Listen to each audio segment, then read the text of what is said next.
Ustadz, bolehkah merayakan ulang tahun? Ada pertanyaan klasik. Ya, kan udah pernah denger, tahu jangan tiap ustadz diuji sama beginian melulu. Mau ustadz bilang boleh gitu. Ya, dalam Islam, law kana khairan lasabaquna ilaihi, kalau baik para sahabat sudah melakukan. Tidak ada Nabi nggak mencontohkan, sahabat nggak melakukan. Ya, Nabi hanya mengatakan hari Senin aku dilahirkan, bukan tahunan, mingguan, bulanan kalau perlu tuh ulang tahun itu gitu ya. Karena setiap waktu kita ulang, waktu itu memang berulang gitu ya. Tapi kalau untuk merayakan, apalagi orang Islam, pakai tiup lilin, berdoa depan lilin, GM, jahil murokab, bodoh double gitu loh, betul-betul. Orang Islam kok berdoa depan lilin, gimana nggak mudeng gitu loh. Ya, habis tradisinya begini, setelah tradisi bodoh itu, buang jauh-jauh itu. Kebiasaan yang nggak boleh ya. Kalau kita nggak bisa menghilangkan kebiasaan merenung tahunan, misalkan ketemu bulan, ketemu hari, taib, ya sudah, bangun tahajud aja malam, kita nangis di malam tersebut lebih baik. Nggak usah pakai perayaan macam-macam, nggak usah udah. Nah, mungkin kebiasaan-kebiasaan yang dibiasakan ini mesti dihilangkan gitu ya. Ustadz, jika kita bersedekah dan disebutkan namanya, apakah itu termasuk riya, Ustadz? Tinggal tergantung niat. Kalau niatnya memang untuk diperjelas supaya nggak salah, innamal a'malu binniyat. Tapi kalau memang nggak perlu diperjelas, pakai diperjelas, jadi riya nantinya ya. Riya itu kan mempertontonkan supaya orang tahu, dengar, atau ujub, sengaja supaya orang ini takjub, itu nggak boleh gitu. Ustadz, apakah kita berdosa jika kita membantah suami sedangkan suami bikin kesel? Kena tadi nih. Bikin keselnya apa dulu? Kalau bikin keselnya yang Allah juga marah, ya boleh. Tapi kalau yang dia bikin keselnya, kesel menurut kita, ya kesel lah. Tiap ngeliat muka kita, udah sholat belum? Udah sholat, kesel lama-lama gitu lah. Ya kesel lah, suruh ngaji mulu gitu ya, itu kan kesel yang salah.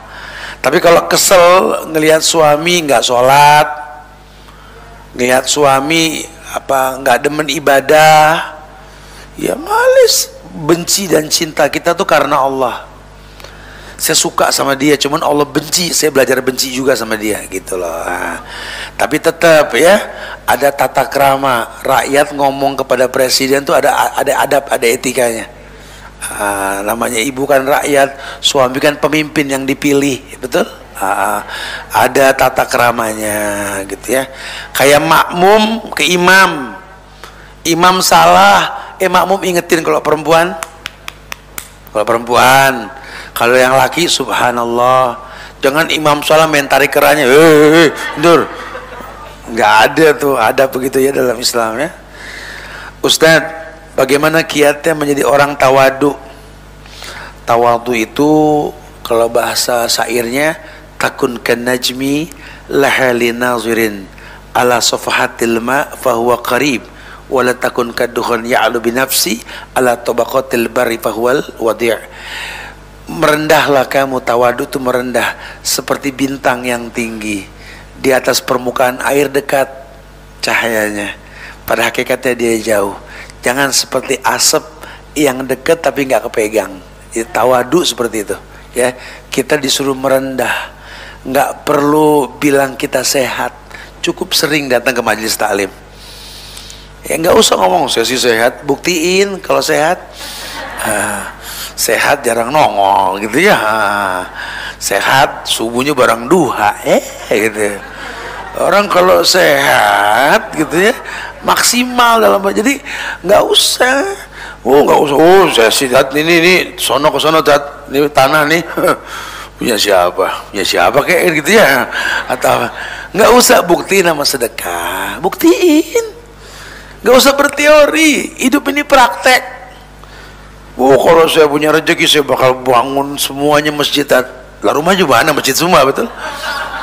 Buktiin atuh kagak dibikin, bikin. Kalau nggak bisa bikin masjid, beli rumah samping masjid, begitu. Ini badan makin tua bukan makin muda. Dulu 5 kilo bisa lari nyampe ke masjid. Sekarang 20 meter bismillah ya bangun 3 kali. Bismillah, bismillah, bismillah, betul. Cari rumah yang dekat masjid bukan dekat mall. Buktiin gitu loh. Nikmati sunnah di rumah, wajib di masjid, asik. Bilang sama suaminya begitu. Ini kita nih kalau bisa pelan-pelan kita cari tempat yang dekat pesantren, dekat masjid ya, supaya hari tua kita dekat sama Allah. Begitu harusnya, jangan cuma berteori. Ustadz, bolehkah kita membaca zodiak? Ya, horoskop bintang bintang. Pengikut si Udin ya kalau begini nih ya. Kayak Quran kurang untuk dibaca gitu.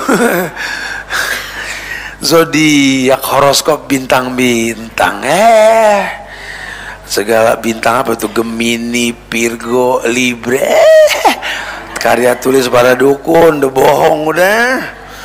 Hari Rebo, tanggal bagus, angka, udah bohong udah. Islam nggak ada yang begitu-begituan, semua hari baik, tinggal tergantung peruntukan kita untuk apa gitu loh. Gak usah baca-baca zodiak. Qabil, apakah dia ingkar dari manusia keturunan Nabi Adam, Ustaz? Habil, ya sebenarnya karena memang apa, sifat hasud iri manusia. Ya karena Adam itu menikahkan anaknya persilangan. Si Habil mendapatkan yang biasa, si Qabil mendapatkan yang luar biasa, iri. Makanya di Islam ini kita nggak bisa menghilangkan sifat iri. Boleh punya iri, dialokasikan aja. Iri ngelihat orang kaya bersedekah, iri ngelihat orang berilmu menyampaikan ilmunya, boleh. Selain daripada itu nggak diperbolehkan, ya, karena dia nggak bertobat, maka keburukan disandarkan kepada dia. Ustadz, bagaimana mensikapi anak bawaan suami yang tidak suka dengan saya sebagai istri baru ayahnya? Dari pertama udah tahu resikonya kan, nikah sama orang yang sudah punya anak gitu ya. Walaupun sebenarnya dalam Islam janda kawin itu bukan cuma sekarang, dari zaman Nabi sudah banyak. Nabi juga nikah sama janda, betul? Bahkan Nabi Yusuf yang ganteng juga nikah sama siapa? Janda. Bukan nggak dapat gadis, tinggal dia nikah peruntukannya untuk apa gitu ya. Tapi dari zaman dulu janda duda kalau kawin nggak bawa anak. Jadi nggak repot, anaknya taruh di orang tua, taruh di yang berhak untuk mendidik. Atau kalau memang nggak ada yang dititipin, diskus dulu dalam ta'aruf supaya jangan jadi masalah.